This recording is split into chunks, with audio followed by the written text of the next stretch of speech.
Welcome to the Studio Rock with Mark Campayno on www.jazzbiteradio.com.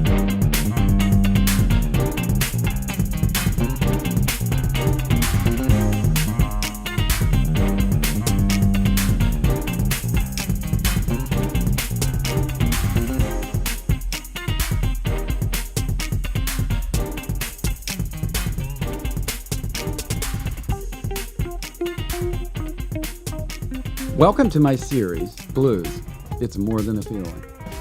Today, I'm going to begin a series on the blues. Try to clear up some questions that you have had as either a performer or a music listener or a connoisseur of blues music. Blues has a very deep history and a lasting influence on American culture and modern American music. It has influenced jazz, it has influenced rock, and currently, I would go as far as to say it influences hip-hop and rap. There are many parallels between the expression of blues and the expression of especially early rap when it was more socially oriented in terms of the plight of inner city living. I will make in this series a lot of comparisons to today's music, as I like to do in all my music teaching, no matter what the genre is. It's always interesting and enlightening to go back and discover that, hey, this new song that you're learning or that you're listening to actually can be traced back to so-and-so century or so-and-so decade or so-and-so genre of music.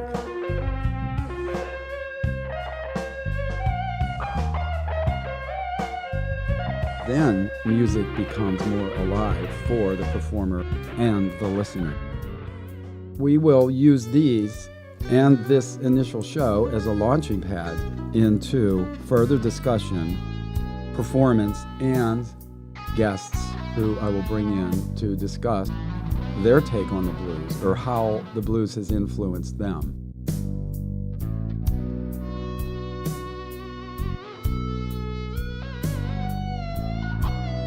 And we'll peel more layers away from blues. Or, in a sense, maybe we would be going in the reverse direction and we would be putting layers on top of the blues, a more modern structure. We will show how modern music has added to the blues underneath. It still owes its debt to the blues. Country music is full of blues playing. They do it in a more major key. For those of you not as familiar with music theory, blues is always assumed to be minor, key-based, and sadder sounding, but not always. Major key blues can have a different aesthetic that, while not directly sad, still can bring home a point that the composer is trying to make. Obviously, in rock, it's easy to see. Probably the most direct example of blues influences in music was early Led Zeppelin. There is no doubt that many of their early works, especially off of the first record, are directly descended from blues. They've taken some criticism in that regard, and so has, of course, Eric Clapton, to some extent Jimi Hendrix, but regardless, maybe they are guilty of not giving credit to those influences that they used. And when you go back in time, even 3 decades, there wasn't and I've got to be careful saying this, there wasn't that necessity of saying, hey, I got this song or this idea for this song from so-and-so. Copyright was much looser back then, and if you took an idea of somebody's and then made it your own or directly copied it, there wasn't the legal ramifications that there are today. That's not to make an excuse for those who used American blues music in their work or as a launching pad for their works, but it is the reality. Today, you would be taking a gigantic risk to borrow somebody's material or somebody's idea and use it and copy it. At the same time, I'm not naive into thinking that does not occur. We all know that when a pop recording comes out and there's a unique musical idea or technique used, then before you know it, everybody uses it. It's the reality of the financial corruption that goes on in music. The industry is all about making money and really not as much about quality. That's a little soapbox statement, but I'll hold to it.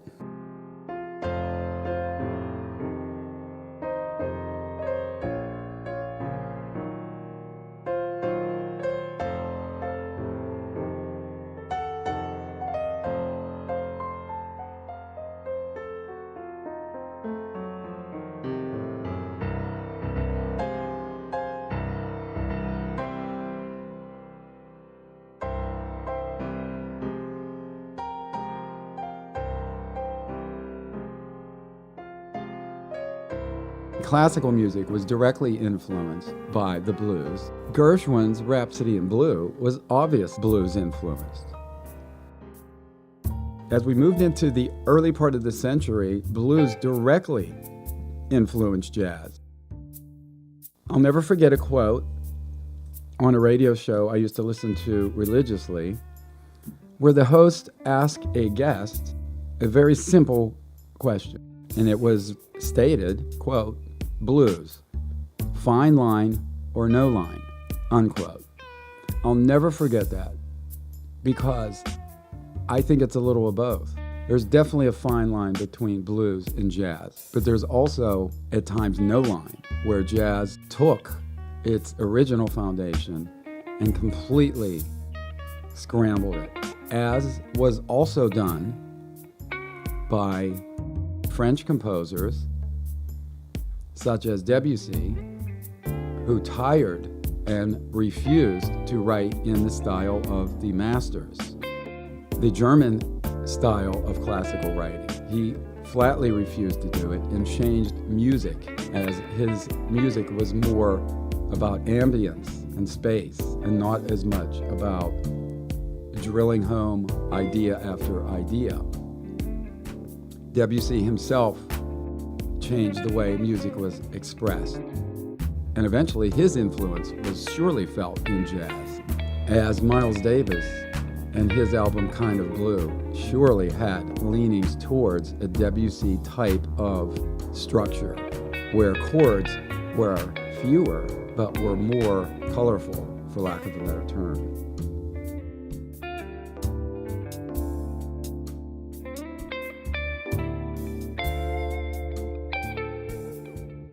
So I will play a couple examples of maybe things you have heard in terms of blues, some things that are typical.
I'm sure that you heard some familiar sounds.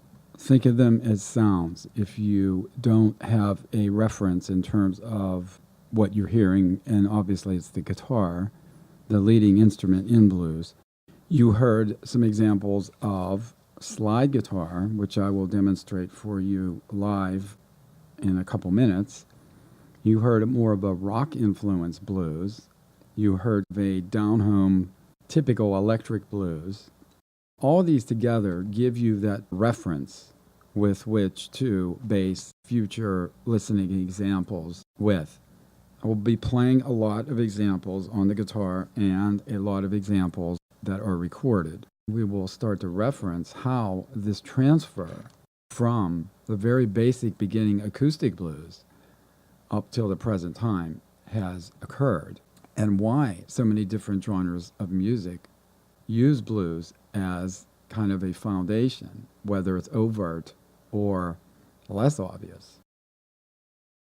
In this live example, I'm going to play you slide guitar. Example of slide guitar. Slide guitar in blues is usually played using what is known as altered tunings to make the slide playing easier. I just used regular standard tuned guitar, a Fender Stratocaster, which is one of the primary guitar brands used in blues. The Fender Stratocaster and blues are practically synonymous with the delivery of these sounds. I would play a short example of slide guitar, which gives you that vocal-like expression, which really the blues is all about from the early days of the development of the blues in the American South from the slaves who vocalized their plight. The guitar played with a slide is imitating those sounds. It started out as more acoustic based, of course, like all blues did. And then eventually, once the electric guitar came to the forefront in the 40s, then electric blues came along. The slide technique is still used today, as is evident in the music of just about every blues player, in addition to rock bands such as Zeppelin, who we've mentioned. The Allman Brothers for sure come to mind. Foghat's guitarist Rod Price was known to throw a slide onto the strings. So slide guitar instantly gives you that vibe of the blues because of its more expressive quality.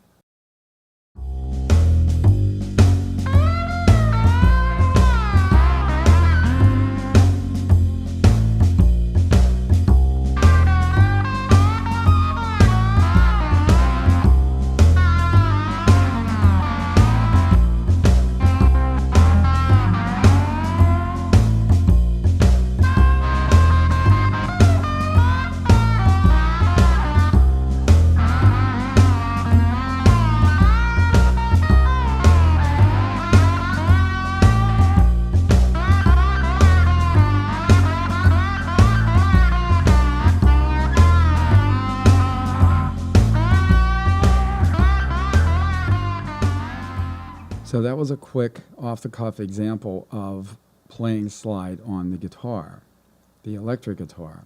Not really set up for slide. One thing I failed to mention that typically slide guitar players use a guitar with raised strings. In other words, the strings are further away from the fretboard so that you don't get as much noise. It's a very difficult technique to master, and I've never put a lot of time into it, but maybe after this series I will think about developing a more refined slide technique.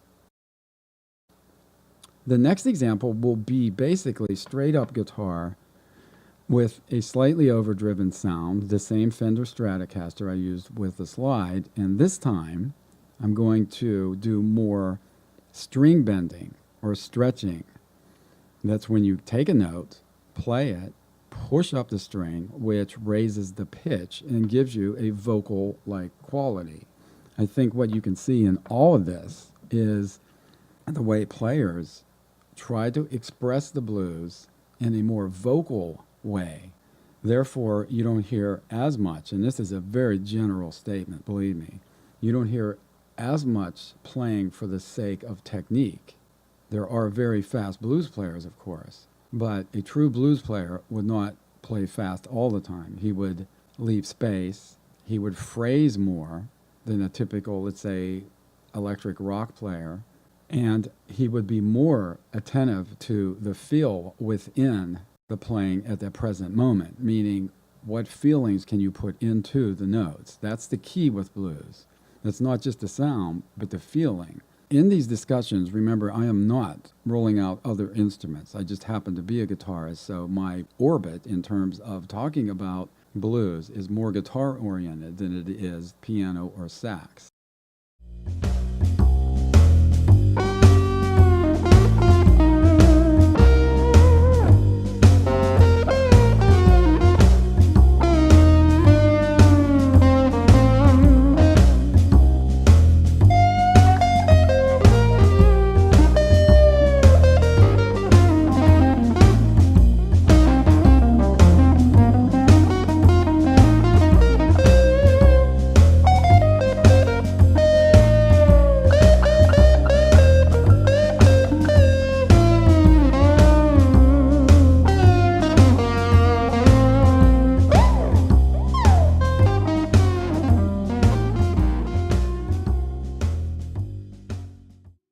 So as you heard in that example, the string bending does give you some very great possibilities for expressive playing.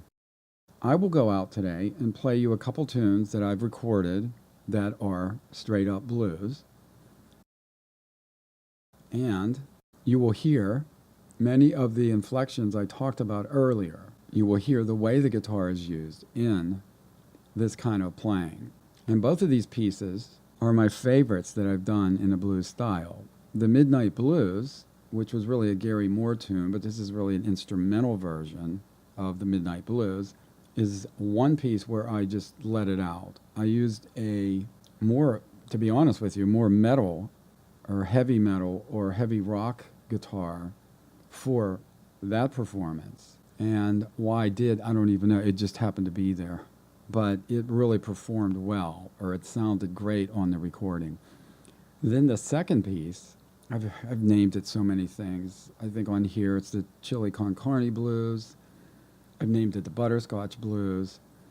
Regardless, I used a Butterscotch Telecaster, which got an amazing sound. It was just that one night. It was a night where there was just magic in that guitar, and I do a lot of string bending on that particular piece. So listen up. So stick around and listen, and then next week we will go into part 2 of the history of the blues.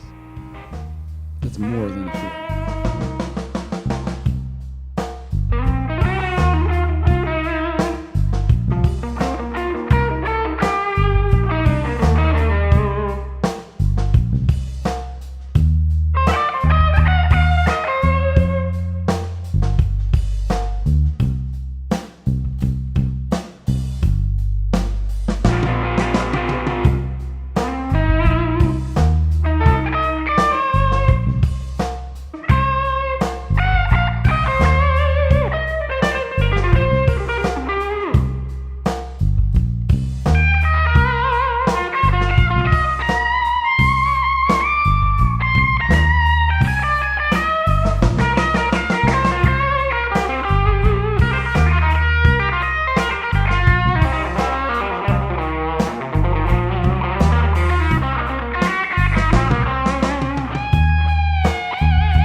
I hope you enjoy this launch into one of the most incredible musical genres ever created.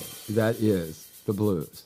I will see you next time on The Studio Rocks with Mark Campayno on www.jazzbiteradio.com. Have a great week, everyone.